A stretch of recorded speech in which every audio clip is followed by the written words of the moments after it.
for, but I'll start off by answering that. Looking on the weekly chart, Bitcoin does look like it is in a head and shoulders pattern. And I wasn't necessarily dismissive of this at the time, but I was saying, I just want you to be careful about this idea of the head and shoulders pattern, because yes, this is actually a head and shoulders pattern at this point. I would say that this has now confirmed as a head and shoulders pattern. This head and shoulders pattern, however, has a price target, as you can see, at roughly $25,000. Could we go to $25,000? Yes. In fact, we've talked about on this channel how $25,000 could actually make some sense, because it would play into the Fibonacci retracement, which if we go in here and turn this on Fib based on log, then we would see the 0.5% retracement would be at $25,000. So there is an argument to be made that Bitcoin could go to 25K.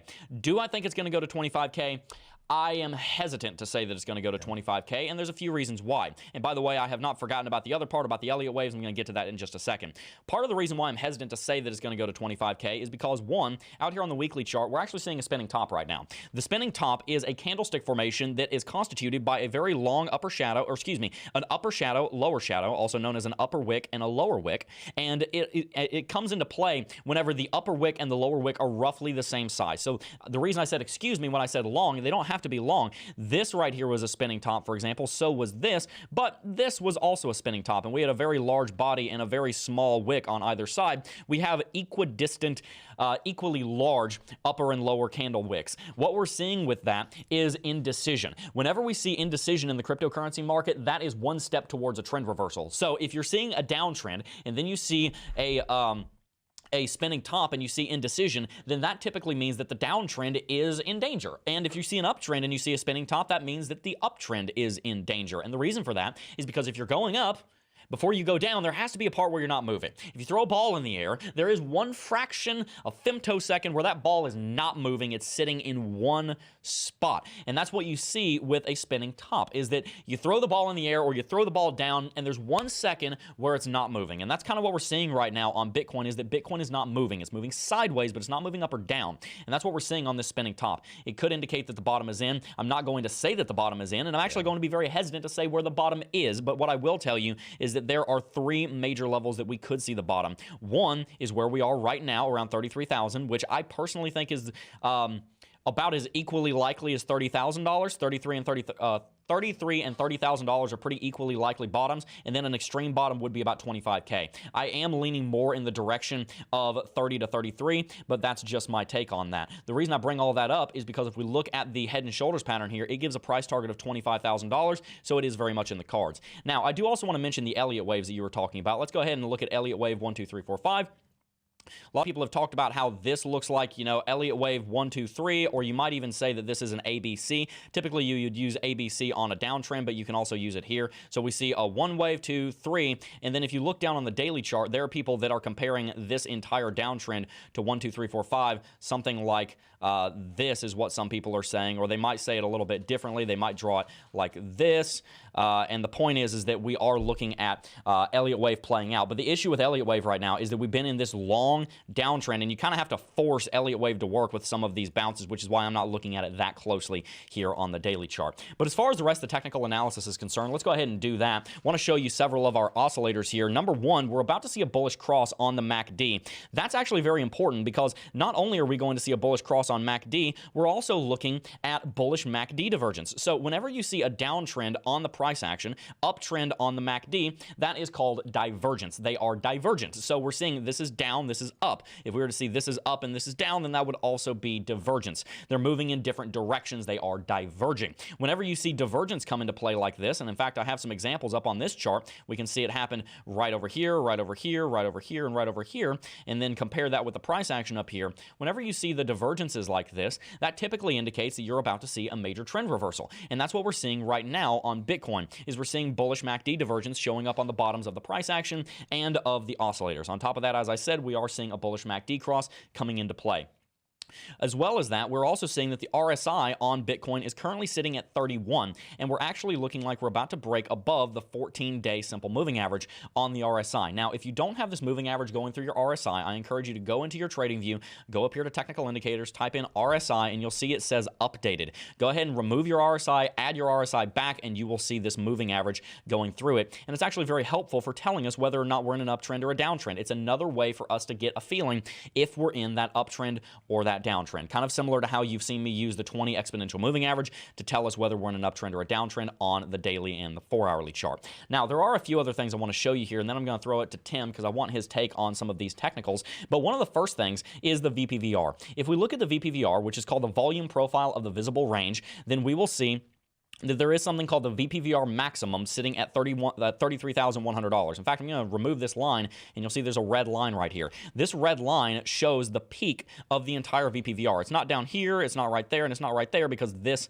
is higher, and I'm going to explain this indicator a little bit here in a second. But basically what this means is that we have seen the most trading in the last year, and more specifically the most volume traded in the last year at this level of $33,000. That gives us a strong level of support. Now, does that mean that we can't go lower? Absolutely not. We could go lower, but what it basically tells us is that we're going to need a lot of bearish price action, maybe a lot of, FUD, maybe a lot of bearish manipulation, which we're seeing some of. We're going to talk about that bearish manipulation in a little bit because I personally do believe that this press release coming out of a source close to the White House is manipulation. We would have to see a lot of manipulation to push Bitcoin down to $30,000, which is why I'm a little bit skeptical to make that call. But nevertheless, the VPVR is giving us support. Now, the VPVR, as I said, basically tells us where the support is on the market based on previous trading. As you can see, there's not much VPVR right here because there wasn't much trading over here, but there's a lot of VPVR support right here because there was quite a bit of trading in the visible range. You need to have TradingView Premium, by the way, to get VPVR or one of the paid packages with TradingView. You can sign up for TradingView at the link in the description box down below. Then you'll come down here and type in community scripts, I believe it is, and you can go to, excuse me, not that. You can go to volume profile of the visible range, and that will bring up this technical indicator. Once you do that, come in here to the settings. This will be set to 24 by default, and it'll look like this. You want more resolution, I always come in here and change the row size to 200 so that you get a lot more resolution. So that's what the VPVR is saying right now. Well, what I'm going to do now is I want to throw it to Tim. Tim, what are your thoughts on that VPVR maximum? Are we going to hold $33,000 because that's there, or are we going to break that? Well, so just VPVR as a whole, you know what? Here we're going to test it out on something that is not really, I'm not going to have that big of a deal about. But go to my screen real quick, man. I'm going to show people, in case anyone is confused about VPVR and what Jebb is doing and why it changes on them potentially. Watch as I change the price angle. VPVR is going to change. The lines are going to change. If I take some out, it's going to change. So as far as that specific level, you do have to be looking at a certain time frame. If I zoom in, for example, and only show the rest of what has happened during this downtrend, that VPVR significantly changes. I'm not looking at the VPVR right now. This is just me personally to make a large read right now. I do think there are significant levels to the point we're at right now. For example, if you're using a logarithmic Fibonacci retracement, you're going to find that we're sitting, let me zoom it, put it over here so you guys can see it better. We're sitting right there where the candle body's closed on the daily chart is right there at the 0.786 level. So I do think there's significance to this level. But again, with manipulation, I've said this now for a while. My prediction on price action is we have not yet set up a bullish trend on the daily chart. I think we've seen it on 12-hourly slightly. We've seen it on 4-hourly and 1-hourly, and actually the 1-hourly keeps bouncing back and forth between uptrends and downtrends. I think we're going to see a candle body close below this last candle body close of 35. 35,000 right now is the lowest close. To set up a strong bullish RSI divergence, we need to have a candle body close, and we could close anywhere in this region of 34, maybe go all the way down to 33, maybe go down a little further. I think that's all possible. But what you're going to see happen, again, based off of my prediction of what I think will spark this rally, is look at this absolutely low level on the RSI. We're going to see the price come back down here, but the RSI is not going to get that low. That's what's going to give us the strong bullish RSI divergence. We have that divergence on the MACD. You guys can see right here, as Jebb's talked about, uptick in the MACD, downtick in the price, but we haven't seen it on RSI. So the whole market right now is an indecision. The whole market is kind of moving sideways. 1 second we're moving up, the next second we're moving down. We even talked about this morning. We've already seen prices as low as 36,000. We've seen prices as high as over 37. We're now kind of slowly working our way back down. The market's boring and it's moving sideways. Watch the price come back down in this season of manipulation to shake out more weak hands.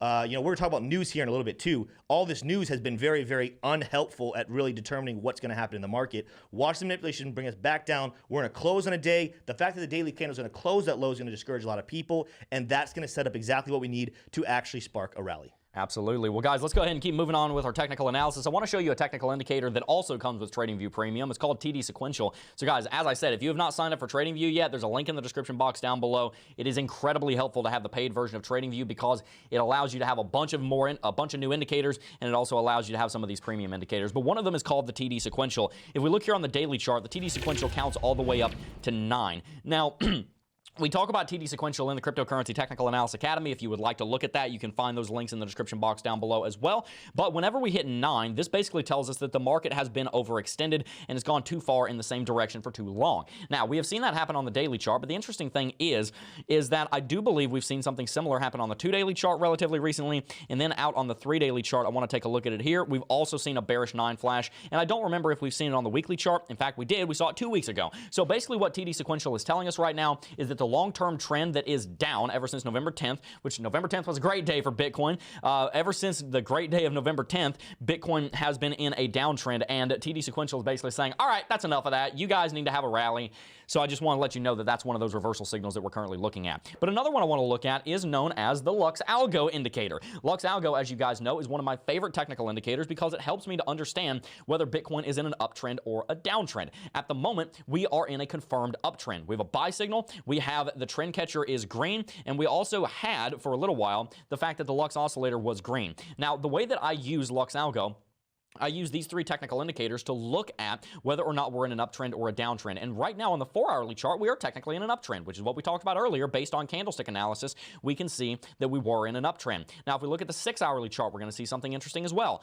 Boom, we're in an uptrend. Now, if we look at the 8-hourly chart, we're also going to see, okay, we're in an uptrend. We have a buy signal. We have green trend catcher, green Lux oscillator. That's phenomenal. And 12-hourly chart, at least yesterday, we were in an uptrend, and we are right now too. You can see the buy signal, green trend catcher, and also green Lux oscillator. That's phenomenal. That tells us that we're in an uptrend on all of those time frames. But also keep in mind the fact that these candlesticks are purple and not green indicates that it is a very weak uptrend. It's very, very weak. It has not proven itself yet, and it really needs to. Lux Algo is telling us, okay, you're technically in an uptrend, but it's kind of on a technicality. So I just want you to know Lux Algo is saying, yes, we're in an uptrend, which we are, but you just want to be a little bit careful of jumping the gun on that. I personally think it is way too early to be entering any long-term long trades. I think we're in a little bit of a no-trade zone right now until Bitcoin makes a decision. But the point I want to make on Lux Algo is that all of that bullishness down on the shorter term time frames has not translated to the daily chart. We are not out of the woods yet on the daily chart. We are still in a downtrend and have had a sell signal over this market ever since the 4th birthday of the channel, November 16th, 2021.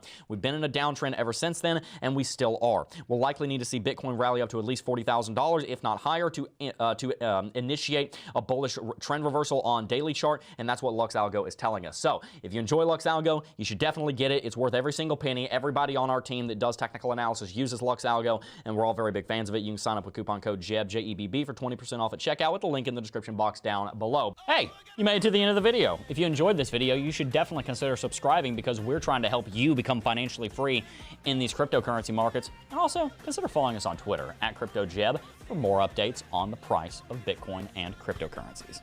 Peace.